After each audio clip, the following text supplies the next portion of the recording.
أعوذ بالله من الشيطان الرجيم. بسم الله الرحمن الرحيم. ولما جاءهم رسول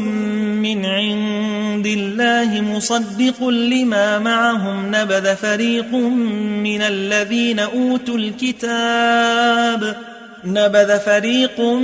من الذين أوتوا الكتاب كتاب الله وراء ظهورهم كأنهم لا يعلمون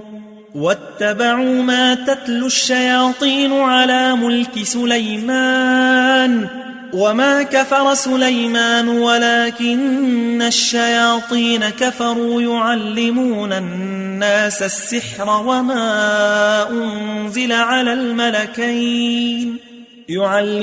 الناس السحر وما أنزل على الملكين ببابل هاروت وماروت وما يعلمان من أحد حتى يقولا إنما نحن فتنة فلا تكفر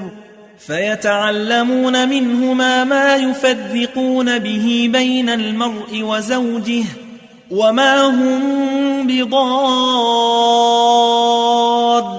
به من أحد إلا بإذن الله ويتعلمون ما يضرهم ولا ينفعهم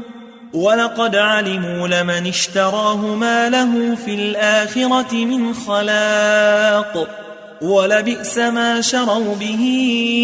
أنفسهم لو كانوا يعلمون ولو أنهم آمنوا واتقوا لمثوبة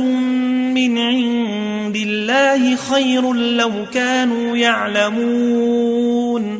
يا أيها الذين آمنوا لا تقولوا راعنا وقولوا انظرنا واسمعوا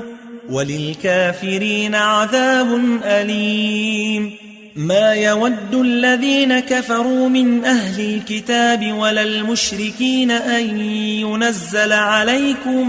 من خير من ربكم والله يختص برحمته من يشاء والله ذو الفضل العظيم ما ننسخ من آية أو ننسها نأت بخير منها أو مثلها ألم تعلم أن الله على كل شيء قدير ألم تعلم أن الله له ملك السماوات والأرض وما لكم من دون الله من ولي ولا نصير أم تريدون أن تسألوا رسولكم كما سئل موسى من قبل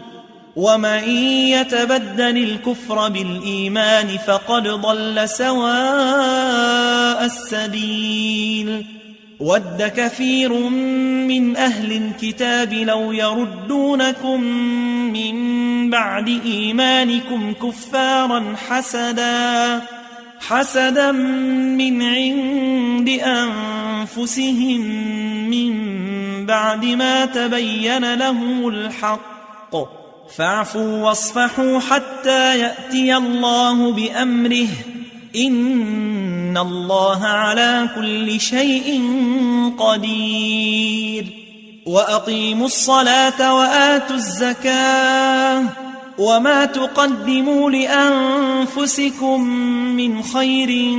تجدوه عند الله إن الله بما تعملون بصير